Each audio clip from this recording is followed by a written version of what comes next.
आज अटेली में पत्रकार हरविंद्र एफआईआर मामले में एफआईआर करने वाला लैब टेक्नीशियन आया मीडिया के सामने और अपना बयान दिया। आज 14 नवंबर की शाम को सभी पत्रकार बंधुओं का मैं बहुत बहुत हार्दिक स्वागत करता हूं। जो मेरे साथ दुर्घटना हुई है 6 नवंबर 2011 की, उसके बारे में आपको मैं विस्तार से बताऊंगा कि किस प्रकार से ये सुनियोजित ढंग से की गई ये घटना थी, किस प्रकार से इसको अंजाम दिया गया। यह है 6 नवंबर 2011 की घटना, करीबन 2 बजे की घटना है ये, कि उस समय 2 तथाकथित यूट्यूबर आए मेरे पास। सर पहले तो आप अपना नाम बताइए, लोगों को पता परिचय दीजिए थोड़ा। सर, मैं वरुण कुमार, लैब टेक्नीशियन, सामान्य अस्पताल अटेली मंडी, डिस्ट्रिक्ट महेंद्रगढ़, हरियाणा में लैब टेक्नीशियन के पद पर कार्यरत हूँ।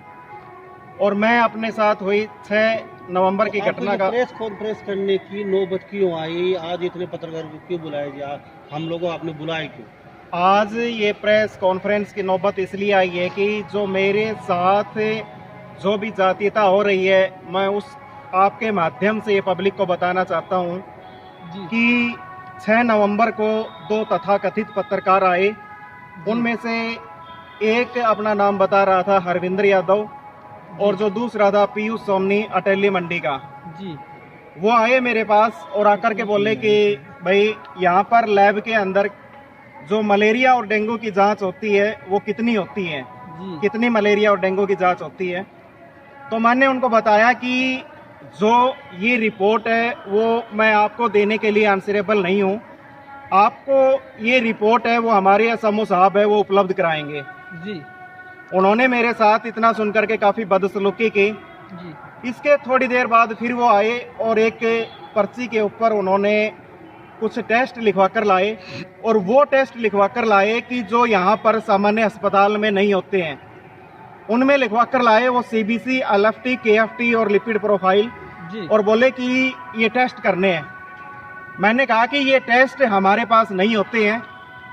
तो उन्होंने मेरे साथ फिर से अभद्र व्यवहार किया कि क्यों नहीं होते हैं ये टेस्ट तुम्हारे पास, तुम कोटे से भर्ती होकर के आ जाते हो यहाँ पर और तुम ये टेस्ट करने के लायक नहीं हो। मैंने उनको कहा कि मैं कोटे से भर्ती होकर आ गया, ठीक है, लेकिन मैं कॉम्पिटेंट हूँ, मैं इतनी क्षमता रखता हूँ कि ये टेस्ट करता हूँ और अपनी योग्यता के बल पर यहाँ पर आया हूँ जी। उन्होंने मेरे साथ मारपीट भी, जाति सूचक गाली गलौज दी उन्होंने मेरे साथ, और जान से मारने की धमकी दी। लेकिन वहाँ पर मौजूद मेरे लैब अटेंडेंट ने और एक अन्य लड़के ने मेरे को उनसे बचाया। छूट छुटावा हो गया।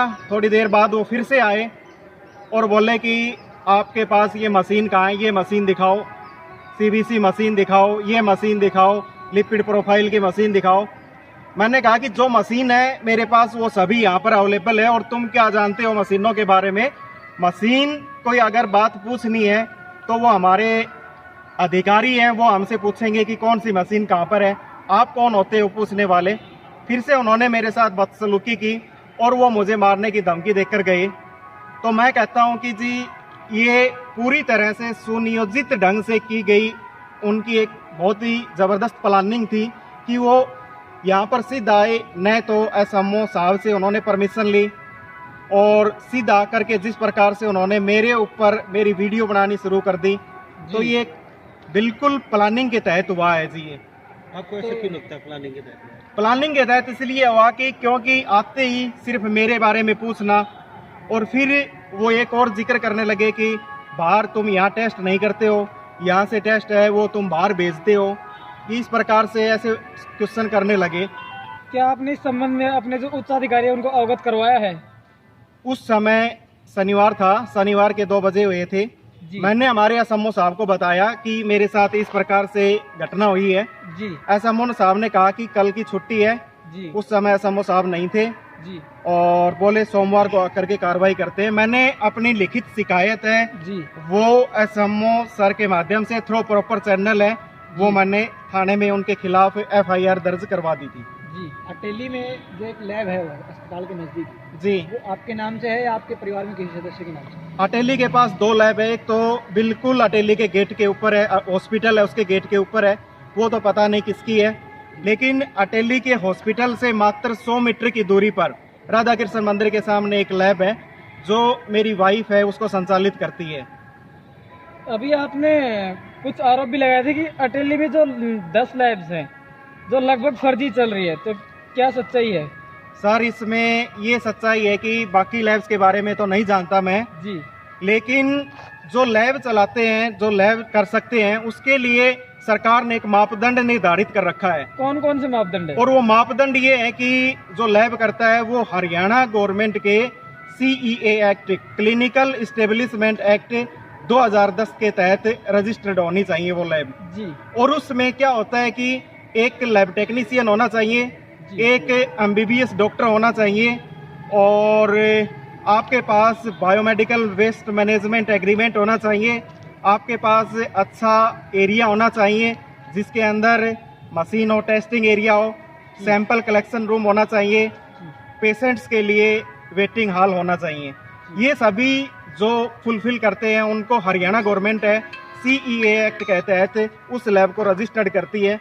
जो मेरी वाइफ ये लैब चला रही है RR लैब के नाम से, वो लैब है वो हरियाणा गवर्नमेंट के CEA एक्ट के तहत रजिस्टर्ड है, वो इन सभी मानदंडों को पूरा करती है। अगर इस लैब से संबंधित कोई बात है तो वो बात है वहाँ पर जाकर के निपटाएं, मेरे से जातीय दुश्मनी ना करें।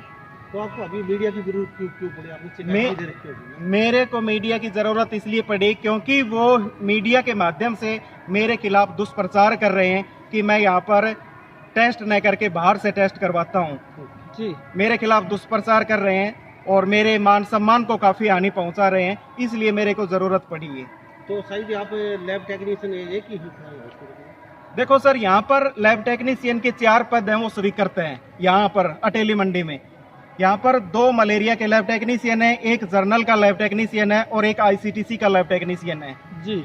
लेकिन पिछले कोरोना काल से केवल मैं ही लैब के अंदर कार्य कर रहा हूँ जी। यहाँ पर 2 लैब टेक्नीशियन है, उनकी डेपुटेशन है वो नारनौल की गई हुई थी और उनमें से अभी 1 सप्ताह पहले उसकी एक की तो डेपुटेशन है वो कैंसिल कर दी गई है। जब दूसरा एक और लैब टेक्नीशियन है उसकी ऑफिस के कार्य में ड्यूटी रहती है, इसलिए इन 4 व्यक्तियों का, 4 लैब टेक्नीशियनों का कार्य है वो केवल मैं करता हूँ जी। और इसके बावजूद मेरे ऊपर ये आरोप लगा रहे हैं कि मैं यहाँ पर काम नहीं करता हूँ। अभी महेंद्रगढ़ विधानसभा में एक मुद्दा जोरों से चला हुआ था कि कैलाश पुजारी पूर्व शिक्षा मंत्री के ऊपर आरोप लगा रहे हैं। उन्होंने कहा है आप वाले मामले को लेकर जो आपने FIR दर्ज करवाई है एक पत्रकार बंधु पे, उसी मामले को उन्होंने रामविलास जी से जोड़ा है कि रामविलास शर्मा ने उसके ऊपर FIR करवाई है। ये कहाँ तक सत्य है? सर इसके बारे में तो मैं कुछ नहीं कह सकता, मैं इसके बारे में कुछ भी नहीं जानता हूँ, ये तो आप ही जानकारी जुटाइए इसके मामले में। तो आप चाहते क्या हैं? आप मीडिया के बुलाया है सर मैं चाहता हूँ कि जिसने भी यहाँ पर अपराध किया है, अगर यहाँ पर मैं अपराधी हूँ तो विभाग की तरफ से मेरे खिलाफ सख्त से सख्त कार्रवाई की जाए। अगर और कोई यहाँ पर अपराधी है जिसने गलत किया है उसके साथ कानूनी कार्रवाई की जाए उसके खिलाफ। अगर आपकी इच्छा के अनुरूप कार्रवाई नहीं की जाती है, आपको न्याय नहीं मिल पाता है, तो क्या करेंगे आप? अगर मेरी इच्छा के अनुरूप कार्य नहीं होता है तो हमारी जो एसोसिएशन है हम उनकी मीटिंग करेंगे जी। और हमारे जो हेल्थ डिपार्टमेंट है अटेली से भी, वो भी यहाँ से हड़ताल करेंगे। तो आप किसी से आपके जान माल का कोई खतरा या कोई डर तो नहीं है आपको किसी चीज का? सर बिल्कुल मेरे को इन दोनों से जान की, क्योंकि यहाँ पर जो लैब चल रही है RR लैब, वहाँ पर मेरी वाइफ है वो अकेली रहती है, तो इनसे मेरे को बहुत खतरा बना हुआ है। ऐसे में क्या जो कंप्लेंट दी है उसमें क्या दिया है, थोड़ा कंप्लेंट के बारे में बताएं। कंप्लेंट तो ये दी है कि सर उन्होंने मेरे साथ मारपीट की है, मेरे साथ जातिगत गाली गलौज किया है, उन्होंने जान से मारने की धमकी दी है मुझे और सरकारी कार्य में बाधा पहुंचाई है।